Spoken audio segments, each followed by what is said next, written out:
So, hi everyone, नमस्ते and good morning. Welcome to one shot revision series for CA final indirect taxation GST. ये हमारा 7th part रहेगा जिसके अंदर अपन value of supply के बारे में डिस्कशन करेंगे। इसके पहले के जितने भी वीडियोस हैं वो ऊपर आपको आई बटन में लिंक मिल जाएंगे, पूरी प्लेलिस्ट आपको आई बटन में लिंक मिल जाएगी, ठीक है। और most importantly exemption, place of supply सारे रिविजन हो चुके हैं। इसके बाद अपन वैल्यू ऑफ सप्लाई के ऊपर मूव करेंगे। हर वीडियो की तरह इस वीडियो में भी सबसे पहले मार्क्स के एनालिसिस कर लेते हैं। Chapter marks analysis, value of supply जो टॉपिक रहेगा। अब सबसे इंपॉर्टेंट बात ये समझिएगा, ये कोई सोलो टॉपिक नहीं है। मतलब इसमें शुरू में जो हमने सप्लाई पढ़ा था, सप्लाई प्लस एग्जेम्पशन, ये दोनों चीज का कॉम्बो भी साथ में इसमें आ जाएगा। मतलब सप्लाई के अंदर हमने सप्लाई क्या होता है, गुड्स और सर्विस क्या होता है, नेगेटिव लिस्ट क्या होती है, ये सारी चीजें अपन ने पढ़ी थी, प्लस एग्जेम्पशन पढ़ा था। तो ये इसका एक कॉम्बो और मिक्स क्वेश्चन बना के इंस्टीट्यूट आपसे पूछती है। तो ये चीज का ध्यान रखिए कि ये सोलो टॉपिक नहीं है। वहां पे भी मैंने आपको बताया था रिवीजन में कि सप्लाई का भले आपको डायरेक्टली मार्क्स ना दिख रहा हो, बट कॉम्बो में ये पूरे क्वेश्चंस पूछे जाते हैं। तो तीनों का आप प्लेन वैल्यू ऑफ सप्लाई मत गिनेगा, आप value of supply plus supply की डेफिनेशन प्लस एग्जेम्पशन, इन तीनों का कॉम्बो क्वेश्चन रहेगा, ठीक है। तो मार्क्स के एनालिसिस में वैसे देखो 9 मार्क्स दिख रहा है लास्ट अटेम्प्ट में, फिर 0, फिर 4, 9, तो मोस्टली इसका एवरेज आप देखोगे तो 5 मार्क्स है। हर अटेम्प्ट में इसमें 5 मार्क्स का क्वेश्चन आएगा, ठीक। और वेरी इंपॉर्टेंट टॉपिक, क्योंकि वैल्यू ऑफ सप्लाई से ही तो आप कितना टैक्स पेबल निकलेगा वो कैलकुलेट होता है। जीएसटी क्या है, जीएसटी ट्रांजैक्शन पे लेवी करना है, तो पहले आप ट्रांजैक्शन वैल्यू निकालोगे, तो वो जो ट्रांजैक्शन वैल्यू रहेगी वो इस टॉपिक से आएगी, ठीक है। अब नेक्स्ट समझिएगा, ट्रांजैक्शन वैल्यू के ऊपर जीएसटी रेट लगता है और जीएसटी की लायबिलिटी सेट होती है। तो ट्रांजैक्शन वैल्यू अगर ऊपर जाएगा तो जीएसटी भी ऊपर जाएगा, ट्रांजैक्शन वैल्यू अगर नीचे आएगा तो जीएसटी का अमाउंट भी नीचे जाएगा। तो एज अ कंसल्टेंट जब आप सीए बन जाओगे तो आपका पूरा ध्यान कहाँ पे रहेगा कि मैं ट्रांजैक्शन वैल्यू को कैसे भी तरीके से अगर डाउन कर सको तो डाउन कर दो। बट आप एज अ बिजनेसमैन जो भी प्लानिंग करवाओगे, ठीक है, तो आप डाउन कराओगे, चीज़ों को बाहर निकालोगे, गवर्नमेंट बोलेगी हमारे माथे पे कुछ लिखा हुआ है क्या, तो नो सर, हमारे माथे पे कुछ नहीं लिखा हुआ है। उसके लिए उन्होंने कुछ रूल्स बनाए हुए हैं, सो दैट अगर आप कोई प्लानिंग कर भी लो तो आपने प्लानिंग करके चीज़ों को बाहर निकाला होगा, तो गवर्नमेंट बोल रही है कि जो बाहर निकाली हुई चीज़ें हैं वो ट्रांजैक्शन वैल्यू में ऐड होनी चाहिए थी। तो इससे क्या होगा, जब आपका असेसमेंट हो रहा होगा एसएससी का, तो असेसमेंट के समय जीएसटी ऑफिसर उनको जोड़ के वैल्यू निकालेगा और डिफरेंस के ऊपर आपसे इंटरेस्ट, पेनल्टी एक्सेट्रा कलेक्ट कर लेगा, ठीक है।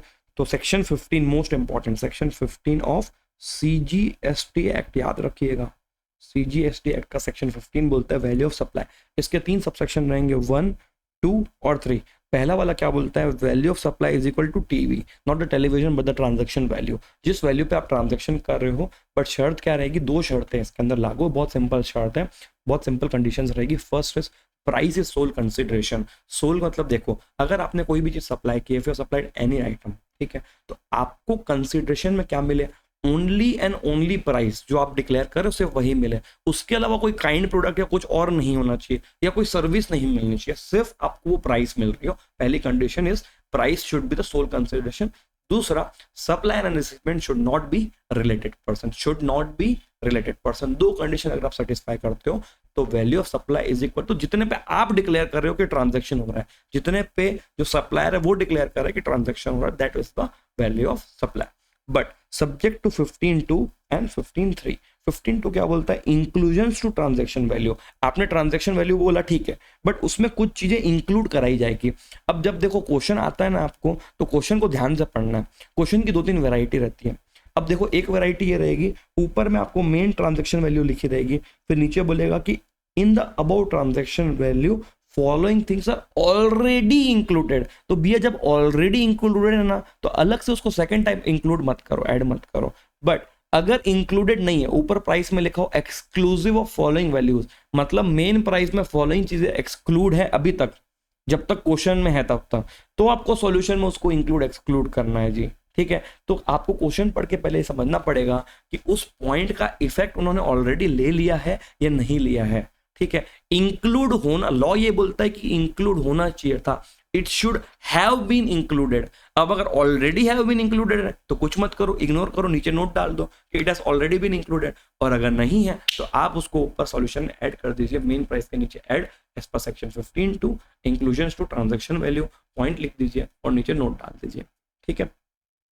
15.3 डिस्काउंट के बारे में बात करता है। डिस्काउंट का वेरी सिंपल है मैटर कि अगर आपका ट्रांजेक्शन जब आप कर रहे हो, जब सप्लाई कर रहे हो, तो discount if it was known at the time of supply, supply के समय अगर वो डिस्काउंट आपको पता था, डिक्लेयर हो गया था रेसिपिएंट को, तो वो वाला डिस्काउंट माइनस करना अलाउड है, क्योंकि डिस्काउंट में तो लोग खेल सकते हैं। ट्रांजैक्शन वैल्यू 1 लाख आई, 50,000 का डिस्काउंट दे दो तो वैल्यू वहीं डाउन हो जाती है, ऐसा नहीं चलेगा सर।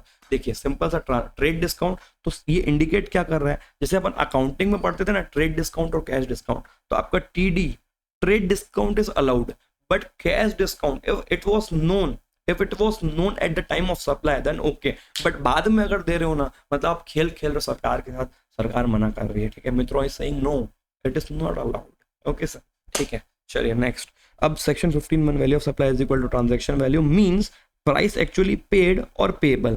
ठीक, next, supplier and recipient are not related, ये वाली कंडीशन की बात हो गई थी। Price is the sole consideration for this transaction, ये कंडीशन थी। 15.2 इंक्लूजन्स टू ट्रांजैक्शन वैल्यू। अब ये राइट साइड में जो आपको चार्ट दिख रहा है ना, इसमें आपको ये पूरी लिस्ट है, ठीक है, आपको नीचे नीचे करके ऐसे टाइप का लिस्ट मिल जाएगा, जो एग्जांपल्स आपके क्वेश्चन में उठ के आ जाते हैं। ठीक है, इंस्टीट्यूट जितनी भी वैरायटी अपने क्वेश्चन में पूछते हो कि उसको बाजू में डब्बे में डाल दिया गया। ठीक, तो 15.2 के अंदर 5 पॉइंट्स है। पहला है duties and taxes, duties and taxes other than GST, GST के अलावा अगर उस ट्रांजैक्शन के ऊपर कोई भी ड्यूटी अलग से लग रही होगी, कोई भी ड्यूटी अलग से, कोई भी टैक्सेस सेपरेटली चार्ज हो रहे होंगे, तो उसको ट्रांजैक्शन वैल्यू में इंक्लूड कराना है जी। ये थोड़ी सी जाती है बट ये एक्सेप्ट करना पड़ेगा अपने को। All taxes levied under any law, any law for the time being in force on that particular transaction, जिस आप ट्रांजैक्शन की बात कर रहे हो ना, उस ट्रांजैक्शन के ऊपर कोई भी, ठीक है, GST other than GST acts if charge separately, अगर चार्ज किया जाएगा तो ट्रांजैक्शन वैल्यू में ऐड करना। क्वेश्चन में दिया होगा कि एक सप्लाई हुआ है, सप्लाई के ऊपर स्टेट गवर्नमेंट या कोई भी गवर्नमेंट, सेंट्रल गवर्नमेंट, उसके ऊपर म्युनिसिपल टैक्स ले रही है, एक्साइज ड्यूटी ले रही है, कुछ भी ले रहे हो, तो उसको इंक्लूड कराना है आपको ट्रांजैक्शन वैल्यू में, जैसे पेट्रोल का करते हैं। ठीक है, वैसे पेट्रोल इसके अंदर नहीं आता है, बट स्टिल सपोज से पेट्रोल अगर जीएसटी में होता, तो पेट्रोल अगर 100 का बनेगा तो 12 की एक्साइज ड्यूटी हो गई, दूसरा टैक्स। इफ पेट्रोल होता जीएसटी में, तो बोल रहा हूँ जीएसटी में वैसे नहीं आता, ओनली फॉर एग्जांपल, तो वैल्यू 112 के ऊपर आप 18% जीएसटी कलेक्ट करोगे, subject to other points as well. तो अगर ट्रांजैक्शन के ऊपर कोई और एक्ट के अंदर, जीएसटी के अलावा किसी और एक्ट के अंदर कोई भी टैक्स लेवी किया जा रहा है, तो उसको ट्रांजैक्शन वैल्यू में इंक्लूड कराना रहेगा जी। नेक्स्ट, थर्ड पार्टी पेमेंट, गजब की चीज है, गजब की। सपोज से आप किसी से 100 रुपए का सामान, या सप्लायर 100 का सामान सेल कर रहा है, ठीक है, प्लस साथ में वो सामने वाले से क्या ले रहा है, 100, प्लस वो ये बोल रहा है, सप्लायर बोल रहा है ना, सप्लायर, कहानी सुनना ध्यान से, सप्लायर बोल रहा है कि मेरे बिहाफ पे 20 रुपए किसी और को दे देना। तो भाई ये तो 20 रुपए किसके कहने पे हो रहे हैं, सप्लायर के, मतलब सप्लायर के पास राइट था 20 रुपए कहीं अप्लाई कराने का, तो ये 20 को भी जुड़ा रहेगा। Third party payment, any payment incurred by the recipient for which supplier is liable to pay, supplier की जवाबदारी थी पे करने की, लेकिन रिसिपिएंट ने पे कर दिया, मतलब फोकट में, क्या पागल है क्या, वो पे कर देगा, क्यों पे कर रहा है, समझ रहे हो आप, क्योंकि वो हक है सप्लायर का। Samriddhi advertisers conceptualise and design the advertising campaign for a new product launch by New Moon. ठीक है, तो इसमें समृद्धि वाला क्या हो गया, सप्लायर, न्यू मून कौन है, रिसिपिएंट। ठीक है, फॉर कंसिडरेशन ऑफ, जो भी यहाँ पे Samriddhi advertisers owed 20,000 to one of its vendor, Samriddhi मतलब सप्लायर का एक वेंडर है, उसको 20,000 ओ कर रहा था, तो वो क्या कर रहा है, न्यू मून, जो कि अपने एग्जांपल में रिसिपिएंट है, वो उसने पे कर दिया। ठीक है, discharge by New moon private limited delayed the payment for consideration, thus paid 15,000 as interest, assume the rate to be 18%, determine the value of taxable supply made by Samriddhi advertisers ICI material. अब इसके अंदर ध्यान दीजिएगा आप लोग, इसका अगर suppose से कंसिडरेशन 1 लाख होता, तो थर्ड पार्टी पेमेंट जोड़ना है 20,000 प्लस 15,000 इसके अंदर चले जाएगा जी।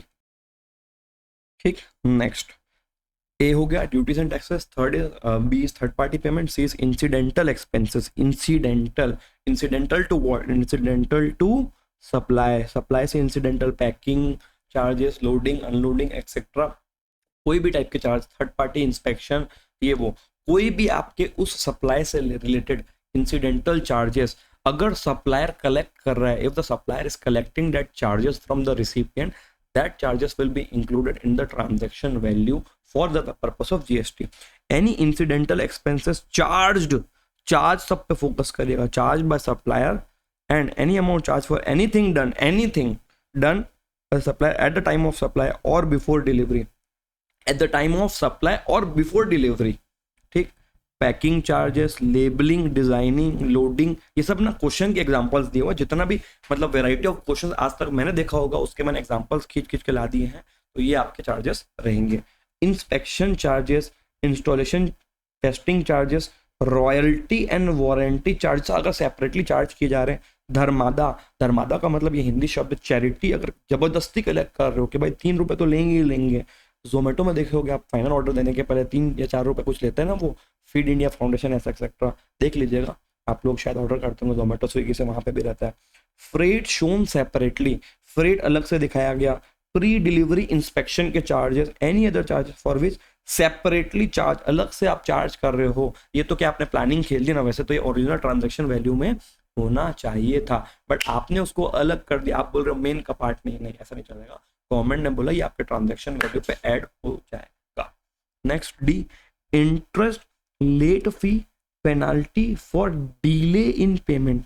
Interest late fee penalty for delay in payment, payment late से आएगा उसके ऊपर अगर सप्लायर कुछ इंटरेस्ट या पेनाल्टी चार्ज कर रहा है कि बाबू तूने मुझे लेट से दिया है तो भैया तुमको लेट का पेमेंट करना पड़ेगा, तो वो चार्जेस भी आपके ट्रांजैक्शन वैल्यू में ऐड होंगे, उस पर भी जीएसटी देना पड़ेगा. लेकिन ध्यान दीजिएगा, अपन ने इसके पहले टाइम ऑफ सप्लाई पढ़ा था, इस पर्टिकुलर पॉइंट का time of supply on cash basis जब रिसीव हो जाए, ठीक. Calculation before adding to value first treated as inclusive of GST, late fees for delayed payment inclusive 6000. देखो आईसीए का जो क्वेश्चन पैटर्न ये है, आप उसका सॉल्यूशन देख लोगे स्टडी मैट में, तो वहां पे क्या दिख रहा है, जो एक्स्ट्रा चीजें हैं उसमें अगर इंक्लूसिव मान रहा है बाय डिफॉल्ट, ठीक है, उसमें जीएसटी इंक्लूसिव मान रहा है, ठीक, इंटरेस्ट फीस और पेनाल्टी वाले पॉइंट में कि इंक्लूसिव जीएसटी इंक्लूसिव रिसीव हुआ है. जैसे 6000 रिसीव हुआ ना, तो इसको आईसीआई देखे, इसका कोई रीजन नहीं है, इट इज जस्ट एम्बिग्युइटी कि उनका एक पैटर्न चल रहा है कि कभी भी क्वेश्चन में ये लिखा हो वैल्यू ऑफ सप्लाई के कि 6000 इंटरेस्ट या पेनाल्टी का only for point number T, only for point number D, अगर रिसीव हुआ है 6000 रुपीज, 18% जीएसटी है, तो पहले आप 6000 इंटू 100/118 कर लें. ये जो वैल्यू आएगी ये आपके ट्रांजैक्शन वैल्यू में ऐड होगी. मतलब 6000 जो रिसीव है उसको इंक्लूसिव ऑफ जीएसटी मान ले रही है अपनी इंस्टीट्यूट, ठीक है. इस चीज का ध्यान रखिएगा ध्यान से, right. Point number E, last point, subsidies. Subsidies directly linked to price other than government subsidy. ये वाले पॉइंट में ध्यान दीजिएगा, गवर्नमेंट सब्सिडी को आपको इसमें इंक्लूड नहीं करना है, लेकिन कोई प्राइवेट ऑर्गेनाइजेशन आपको सब्सिडी दे रहा होगा, still that subsidy will be the part of transaction value. तो कौन सी वाली सब्सिडी जोड़नी है, अदर देन गवर्नमेंट. गवर्नमेंट वाली मत जोड़ के आ जाइएगा, सब्सिडी सब्सिडी सब्सिडी रट्टा मारते हो, एग्जाम में जाके सब्सिडी जोड़ के आ जाता है, नहीं. ओनली प्राइवेट सब्सिडी, लिख भी देते हैं नोट्स में, चलो प्राइवेट, इसका नाम ही होना चाहिए प्राइवेट सब्सिडी. तो रट्टा किसका डालोगे, प्राइवेट सब्सिडी का. एग्जाम में क्या याद आएगा, प्राइवेट सब्सिडी, तो ही आप इंक्लूड करा के आइएगा ट्रांजैक्शन वैल्यू में. 15.2 के अंदर अपन ने 5 पॉइंट डिस्कस किए. सबसे पहला था ड्यूटीज एंड टैक्सेस, फिर था थर्ड पार्टी पेमेंट, फिर incidental expenses, and the point number D was interest और penalty for delayed consideration, and point number 5 is subsidies, ठीक है. तो ये 15.2 हो गया. 15.1 transaction value, value of supply is equal to TV for 2 consideration. 15.2 के 5 points inclusion, and 15.3 is for deduction of discount, deduction of discount. तो discount before और at the time of supply आपका अलाउड है. Any discount given after supply but agreed at the time और before, agreed पहले क्या था वो allowed है. Discount not allowed is equal to not agreed before और at the time of supply, मतलब बाद में प्लानिंग किया हुआ डिस्काउंट अलाउड नहीं रहेगा, ठीक. अब कुछ और एक्स्ट्रा बातें कर लेते हैं इसके अंदर. स्टैगर्ड डिस्काउंट, बाय मोर सेव मोर, ठीक है. ये क्वांटिटी वाला रहेगा कि 100 खरीदोगे तो पर यूनिट की प्राइस 50 रहेगी, 500 खरीदोगे तो आपको 45 के रेट से मिल जाएगा. ऐसा करके बोलते हैं इसको staggered discount. Generally shown in the invoice to be excluded, मतलब ये अलाउड है, allowed to be deducted. Periodic year end discount को भी माइनस कर देना. Secondary discount not known at the time of supply, such discount shall not be excluded from the value condition satisfy नहीं कर रहा है, ठीक है. अब कुछ इंपॉर्टेंट डेफिनेशन पढ़ लेते हैं. कंसिडरेशन का मतलब हुआ एनी पेमेंट मेड और एग्री टू बी मेड, चाहे मनी में पेमेंट कर लो चाहे अदरवाइज. या अदरवाइज शब्द का मतलब क्या हुआ, काइंड, ठीक है। और इसमें देखो, और monetary value of any act of forbearance, ये बोल रहा है सामने वाला आपको सर्विस करके दे दे तो भी उसकी मॉनेटरी वैल्यू को क्या माना जाएगा, consideration in respect of, in response of, inducement of supply. इसके अंदर एक्सक्लूड क्या होता है, कंसिडरेशन के अंदर सेंट्रल गवर्नमेंट स्टेट गवर्नमेंट की सब्सिडी एक्सक्लूड होती है, डिपॉजिट भी एक्सक्लूड होता है। डिपॉजिट मतलब रखने के लिए पैसा दिया गया है। डिपॉजिट में ध्यान दीजिएगा बेटा, जियो के केस में आप देखना, जियो फाइबर खरीदोगे, जियो का कुछ भी आइटम खरीदते हो, कोई भी एक्सेसरी, जियो टीवी खरीदोगे, तो वो आपको जो इनवॉइस देगा ना पैसे का, वो जो इनवॉइस रहेगा उसमें वो सेल्स इनवॉइस नहीं है, टैक्स इनवॉइस नहीं है, वो डिपॉजिट सर्टिफिकेट है। वो लोगों ने बहुत बड़ा खेल खेला है जियो वालों ने। उन्होंने क्या किया, आपको वो जब वाईफाई राउटर बेचते हैं, ठीक है, तो अल्टीमेटली तो वो बेच रहा है। जियो फोन खरीदोगे तो भी आपका देखना उसका सेल्स इनवॉइस नहीं आता, वहां पे वो डिपॉजिट शब्द आता है। तो deposit is not the part of consideration, therefore transaction value नहीं हुई। तो उस प्रोपोर्शन पे जीएसटी उन्होंने प्लानिंग करके रखी हुई है जी। ठीक, नेक्स्ट, मनी का मतलब क्या होगा, Indian legal tender, foreign currency, cheque, promissory note, bill of exchange, letter of credit, draft, pay order, traveller cheque, money order, postal, कुछ भी बोलो, एनी और other instrument recognised by RBI. Exhaustive definition of money, ये तो आप समझते हो कि इंडियन लीगल टेंडर, इंडिया की रुपी नोट, बाकी सब फॉरेन एक्सचेंज को भी इसके अंदर उन्होंने ले लिया मनी के अंदर। मतलब बहुत एक्सक्लूसिव कवरेज लेके चल रहे हैं लोग, ठीक है sir. Next, TCS would not be included in value of supply. TCS means tax collected at source from, it is coming from income tax, income tax से आ रहा है जी। Tax collected at source coming from income tax, ध्यान दीजिएगा इस चीज के ऊपर। जैसे सपोज आप 10 लाख की गाड़ी खरीदते हो तो वहां पे आप 1%, ठीक है, मतलब 10,000 रुपये वहां पे TCS रहता है। तो वैल्यू ऑफ सप्लाई 10 लाख 10,000 नहीं होगी, वैल्यू ऑफ सप्लाई 10 लाख ही होगा for the purpose of GST. ये तो आपने इनकम टैक्स पर्पज से एक्स्ट्रा कलेक्ट किया हुआ है जी, तो it shall not form part of value of supply. ध्यान दीजिएगा इस चीज के ऊपर। रिलेटेड पर्सन की डेफिनेशन वापस से एक बार पढ़ लेते हैं। Such person are officer director of one another person, legally recognise partner, employer, employee is a related person. एक ऐसा व्यक्ति जो डायरेक्टली इनडायरेक्टली कंट्रोल होल्ड करता है 25% और more of the voting stock और shares of the company.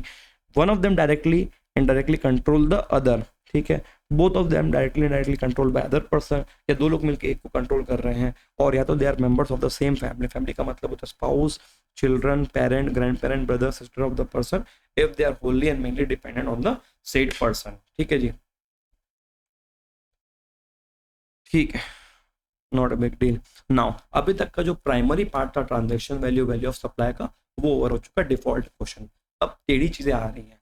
Value supply of goods where the consideration is not wholly in money, मतलब वहां पे ट्रांजैक्शन की जो वैल्यू की जो कंडीशंस थी उसको आप वायलेट कर रहे हो। वहां पे लिखा हुआ था price should be the sole consideration, but अगर नहीं हुआ तो आप रूल 27 अप्लाई कर दोगे। मतलब कुछ और एक्स्ट्रा मिल रहा हो, या तो पैसा और साथ में सर्विस मिल रही हो, या पैसा और साथ में गुड्स मिल रहा हो, तो आपको रूल 27 पे आना है। आपको सीधा वैल्यूएशन कैसे होगा, ओपन मार्केट वैल्यू के बेसिस पे होगा। सिमिलर चीज मार्केट में कितने में मिल रही है वो चेक करिए। क्या करना है, सिमिलर चीज जो गुड्स या सर्विस मिला है उसकी दूसरे दुकानों की मार्केट वैल्यू क्या है वो आपको चेक करना है जी। उसके बेसिस पे आप ले लोगे। रूल 27 इतना बोल रहा है।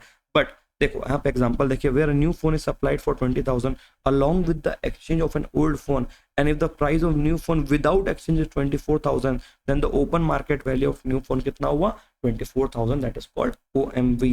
ठीक, बट अगर आपको ओपन मार्केट वैल्यू अवेलेबल ना हो तो जितना पैसा हाथ में आ रहा हो उसको आप वैल्यू गिनेंगे, और दोनों ही ना हो, ठीक है, ओपन मार्केट वैल्यू भी नहीं, ये भी नहीं मिल रहा है, the value of supply shall be the like kind and quality, like kind and quality.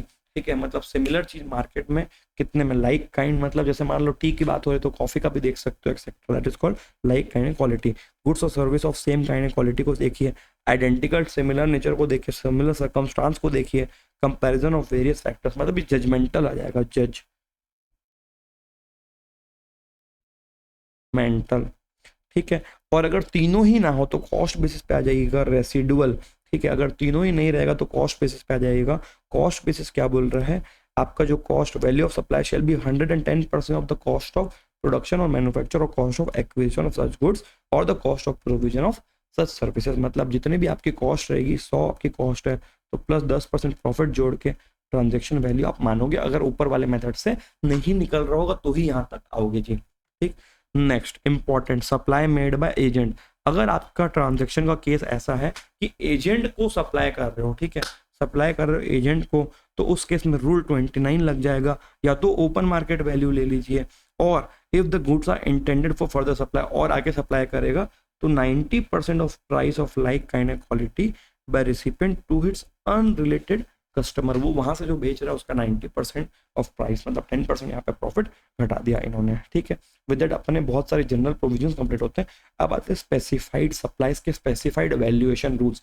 कुछ ऐसे सप्लाईज है जैसे कि फॉरेक्स का exchange, travel agent, LIC agent, second hand items का डीलर, कूपन, या तो फिर डिस्टिंक्ट पर्सन से जब आप ट्रेड करते हो, मतलब एक ब्रांच अपनी दूसरी ब्रांच से ट्रेड कर ले, इन जो स्पेशल, ये आपके स्पेशल केसेस हो गए।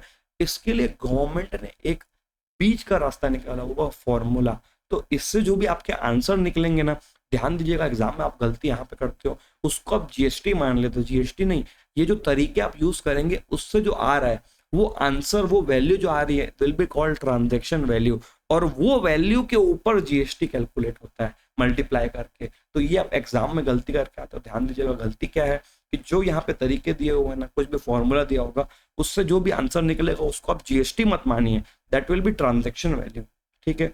तो purchase and sale of foreign currency का अगर ट्रांजैक्शन की वैल्यू निकालनी हो तो उसके लिए रूल 32(2) दिया हुआ है। इसमें भी देखो दो ऑप्शन है। ऑप्शन का मतलब है कोई भी एक मैंडेटरी नहीं है, कोई दोनों में से कोई भी उठा लो और उससे वैल्यू निकाल लो। पहला तरीका क्या होता है, डायरेक्ट फॉरेन करेंसी डॉलर से अगर आप रुपीस में कन्वर्ट कर रहे हो, ठीक है, मतलब दो पार्ट होता है, कभी भी आप एक्सचेंज करोगे, वन पार्ट इज डॉलर या तो फिर फॉरेन करेंसी, और एक पार्ट अगर इंडियन करेंसी में है, तो उसमें दो केस हो सकते हैं कि अगर RBI का एक रेफरेंस रेट होता है, अगर वो अवेलेबल रहेगा तो आपको cross amount of currency exchange in rupees वाली वैल्यू का 1% is equal to value of supply गिना जाएगा, 1% कमीशन, ठीक है। और अगर RBI का रेफरेंस रेट अवेलेबल ना हो, उस केस में डीलर का बाय रेट और सेल रेट कुछ भी पकड़ लो, माइनस RBI बेस रेट एक अवेलेबल होता है, दोनों का जो डिफरेंस है, मतलब RBI के रेट से ऊपर जितना भी आपने किया वो आपका कमीशन हो गया डीलर का, इनटू नंबर ऑफ यूनिट जितने आपने मल्टीप्लाई किए होंगे, इस तरीके से वैल्यू ऑफ सप्लाई निकल जाएगा। बट अगर आप फॉरेन करेंसी से फॉरेन करेंसी एक्सचेंज कर रहे हो, डॉलर देके येन ले रहे हो, मतलब दोनों साइड में रुपीस अवेलेबल नहीं है, तो फिर आप क्या करोगे, आपको पहले दोनों को रुपीस में कन्वर्ट करना है, फिर दोनों में से जो भी लोअर अमाउंट रहेगा उसका 1% चार्ज होगा। ये पूरा whole of the scheme is option number 1। Option number 2 क्या है कि आप इसको परसेंटेज निकाल लो और स्लैब बेसिस पे चला लो। Option number 2, exchange value up to 1 lakh rupees, exchange value up to 1 lakh rupees का 1% और 250 रुपीज मिनिमम में आपको पकड़ के चलना है। और अगर एक्सचेंज वैल्यू 1 से 10 लाख की रहेगी तो 1000 इधर ऊपर वाले का पकड़ लो, मतलब 1 लाख तक का 1000 हो गया, और 1000 के ऊपर जितना भी लगा उसका 0.5% आपका ट्रांजेक्शन वैल्यू, दोनों को जोड़ दीजिए। और एक्सचेंज वैल्यू अगर आपकी 10 लाख से भी ऊपर का आप करेंसी एक्सचेंज कर रहे हो तो 10 लाख तक का 5500 पकड़ लीजिए, 5500 के ऊपर 0.1% ऑफ जितना भी 10 लाख के ऊपर हो, ठीक है। बट मैक्सिमम 60,000, यहाँ पे 250 is equal to minimum value दी हुई है, और यहाँ पे जो 60,000 दिया हुआ है वो मैक्सिमम वैल्यू दिया हुआ है। 60,000 इज मैक्स अपर लिमिट, और पहले वाले में लोअर लिमिट। ये दोनों में से कोई भी ऑप्शन आप एक्सरसाइज कर सकते हो। एक बार इसको अपने हाथ से लिख लेना कॉपी में, सो दैट आपको ये पूरा का पूरा याद हो जाएगा, और 3-4 क्वेश्चन इसके आपके बुक में मिल जाएंगे, वो बना लीजिएगा, ठीक है, कोई बड़ी चीज नहीं है, ठीक। तो फर्स्ट वाले ऑप्शन जनरली वो 1% लेके चल रहा है, दूसरे वाले ऑप्शन में 1.5 और 0.1%, ठीक है। 1 लाख तक 1%, 1 से 10, ठीक है, वहाँ पे 1000 पहले फिक्स कर लो, फिर 0.5% दे दो, और वहाँ पे आपका 10 लाख से ऊपर में 5500 पहले फिक्स कर लीजिए, प्लस फिर 10 लाख के ऊपर की जो भी वैल्यू आएगी उसमें 0.1%, but subject to maximum value of 60,000, और वहाँ पर मिनिमम कैप कितने का था, 250 का था, ये ध्यान रखिएगा। ऐसा आप खुद थोड़ा बोल के भी अगर पढ़ लोगे ना तो चीजें याद हो जाती है, ज्यादा एफर्ट नहीं करना पड़ता, ठीक है। नेक्स्ट, और कभी कभी ना बीच में हमको जब हम पढ़ते हैं तो हमको ना एंजाइटी अपने आप उभरने लगती है कि यार मैंने मतलब एक शब्द पढ़ के कुछ चीज़ रिलेट हो जाता है, फिर वहां से ना एंजाइटी उठती है। तो उस एंजाइटी को कंट्रोल करिएगा, अपने आप पे थोड़ा ट्रस्ट करिएगा, एग्जाम में आपको चीज़ें याद आ रही होगी। आई डू अंडरस्टैंड कि CA फाइनल का जो पूरा सिलेबस है वो बहुत हैवी सिलेबस है। इस टाइम में आपको जैसे कोई भी शब्द पढ़ लोगे तो अचानक से किसी और सब्जेक्ट के किसी और टॉपिक में अगर वो पढ़ा होगा तो उसका याद आ रहा होगा, लेकिन पूरा याद नहीं आ रहा होगा, तो फिर ना वो दिमाग में टेंशन चढ़ जाती है, यार मैंने क्या पढ़ा था यार, पे, भाई उसको ना अभी छोड़ दो, कोई दिक्कत नहीं है, लेट इट बी, मतलब उसको ईज आउट कर दो चीजों को, क्योंकि आप उसकी टेंशन लेके अभी जो पढ़ रहे हो ना उसको भी आप बर्बाद कर रहे होगे। Please don't do that. और लोगों से सिमिलर एंजाइटी हमको कब उठती है, जब हम अपने दोस्तों से बात करते हैं, हम सोशल मीडिया देखते हैं कि यार ये तो घूम रहा है, अच्छा कपड़ा पहन रहा है, ये पार्टी में जा रहा है, ये कर रहा है, ये हमारा दोस्त हमको फोन बताते कल यार मैं वहां गया था, मेरे को बहुत मजा आया। भाई तेरे को मजा आया होगा, मेरे को नहीं सुनना है, अभी मेरे लिए प्रायोरिटी नहीं है। I don't want to hear that मजा, I want to become CA, that was the मजा आई वांटेड इन लाइफ। तो ये चीज आप ध्यान रखिएगा कि लोगों से बात करके, टॉपिक को याद करके, दोनों चीजों में हल्की हल्की ना एंजाइटी उठती है, थोड़ा मजा कम आता है। तो देखो, एक तो पुराने टॉपिक का थॉट आ रहा है, वो नेचुरल होगा, उसको आप 2 मिनट के लिए आउट, हाँ हाँ हो जाएगा, जब आएगा तब हो जाएगा, ऐसा अपने आप को समझा लो, इसको भी वेस्ट नहीं करना है, पहला। दूसरा, उन लोगों से अभी बात मत करिए, अवॉइड करिए बात करने का। और अगर कोई इंपॉर्टेंट बात के लिए फोन करके टॉपिक चेंज कर रहा हो तो बोले रुक जा भाई, उसका स्पीड ब्रेकर में ही लगता, फिर करके रोक दो, ठीक है। और थोड़ा सा मैनेज करिए चीज़ों को, डिस्ट्रैक्ट ना हो गई है, ठीक है। अभी आपके लिए 3 चीज मोस्ट इंपॉर्टेंट रहेगी, हेल्थ, स्लीप और पढ़ाई। इसके अलावा बाकी सारी चीजें डिस्ट्रैक्शन में आ जाएगा, हेल्थ, स्लीप और पढ़ाई, ठीक है, ये 3 आपकी प्रायोरिटी। इसके अलावा बाकी सब चीज डिस्ट्रैक्शन है जो आपको आपके गोल के टुवर्ड्स नहीं लेके जाने वाला है। फॉर द टाइम बिंग समझ लीजिएगा कि बाकी सारी चीजें डिस्ट्रैक्शन रहेंगी, ठीक। Next, value of supply in relation to booking of ticket. अगर ट्रांजैक्शन टिकट बुकिंग का रहेगा ट्रैवल, तो अगर डोमेस्टिक बुकिंग है तो 5%, एयर ट्रैवल की खाली बात कर रहे हैं यहाँ पे सर, एयर ट्रैवल, ठीक है, एरोप्लेन भी बना दिया आपके लिए, एयर ट्रैवल। अगर डोमेस्टिक मतलब विद इन द कंट्री वाली फ्लाइट की बुकिंग है, तो जितना भी फेयर चार्ज किया जा रहा है उसका 5% टैक्स नहीं है भैया, 5% वैल्यू ऑफ सप्लाई है, ठीक है। जैसे सपोज आप इंडिगो की फ्लाइट बुक करते हो, 8,000 रुपए की टिकट आएगी, तो 8,000 का 5% एजेंट के लिए वैल्यू ऑफ सप्लाई हो गया, और जो ये 5% निकला इसके ऊपर जीएसटी लगेगा, बार बार बोल रहा हूँ, ध्यान दीजिएगा। नेक्स्ट, ये आप काट दीजिए, ये गलती से आ गया, यहाँ पे आएगा इंटरनेशनल बुकिंग, ठीक। तो उसका 10% of basic fair, basic fair means without charges and taxes, that is called basic fair. आप जब फ्लाइट की टिकट लेते हो तो पहले आपको बेसिक फेयर दिखता है, फिर जब आप पेमेंट तक जाते हो तो धड़ से वो चीजें ऐड कर देता है। इन लोग भी बहुत स्मार्ट है फ्लाइट वाले, वो पूरा दिखाएगा तो फिर आप हो सकता है ट्रेन में स्विच कर दो, भयंकर शातिर, ठीक है, ये मार्केटिंग गेमिंग्स रहता है इन लोग का। नेक्स्ट, लाइफ इंश्योरेंस बिजनेस, इसके ऊपर तो सीए फाइनल में क्वेश्चन भी आ चुका है एक बार, लाइफ इंश्योरेंस बिजनेस के ऊपर स्पेसिफिक क्वेश्चन आ चुका है। होपफुली चांसेस ना, क्योंकि और एवेन्यूज है पूछने के लिए इंस्टीट्यूट के पास, पर ठीक है, एक बार इसको पढ़ लेते, छोड़ना कुछ भी नहीं है, इनका भरोसा नहीं, कई बार चीज़ें रिपीट चलाते हैं, कई बार चीज़ें ऑल्टरनेटिव चलाते हैं, ठीक। तो एक बार समझ के जाइएगा, आपकी LIC पॉलिसी 3 टाइप की होती है, एक होता है सेविंग पॉलिसी, दूसरा होता है सिंगल एनुअल पॉलिसी, और थर्ड होती है रिस्क पॉलिसी, ठीक है। आप देखिए, सबसे पहले सेविंग पॉलिसी, जितनी भी पॉलिसी आप जानते हो उसको बोलते हैं सेविंग पॉलिसी। तो इन्वेस्टमेंट और saving intimated to policy holder, आपने पहले ही पॉलिसी होल्डर को बता दिया सामने वाले ने कि इन्वेस्टमेंट कितना होगा या सेविंग कितनी होगी, तो value is equal to gross premium minus investment, अगर बता दिया है तो। बट अगर आपने नहीं बताया तो फ्लैट फर्स्ट ईयर के प्रीमियम का 25% और सेकेंड और all the years remaining years के प्रीमियम का 12.5% चलेगा। तो बता दिए तो डायरेक्ट माइनस कर दो, अमाउंट वाइज नहीं बताया तो पहले साल का 25, फिर आपका नेक्स्ट ईयर से सेकेंड ईयर से आधा मतलब चार्ज होते जाएगा, 12, 12, 12, 12.5, 12.5 ऐसा करके वैल्यू आपकी गिनी जाएगी, ठीक है। ये आप पॉलिसी जो जानते हो LIC। दूसरा होता है सिंगल एनुअल पॉलिसी, एक बार पैसा पे कर दिया, ठीक है, बात खत्म, फिर वो पॉलिसी चलती रहेगी, तो वैल्यू आपकी 10% ऑफ सिंगल प्रीमियम चार्ज, ठीक है। और risk policy value is equal to gross premium charge, means 100% जो भी आपका रहेगा वो वैल्यू ऑफ सप्लाई में गिना जाएगा। If this option is not exercise it can't withdrawn in the same financial year.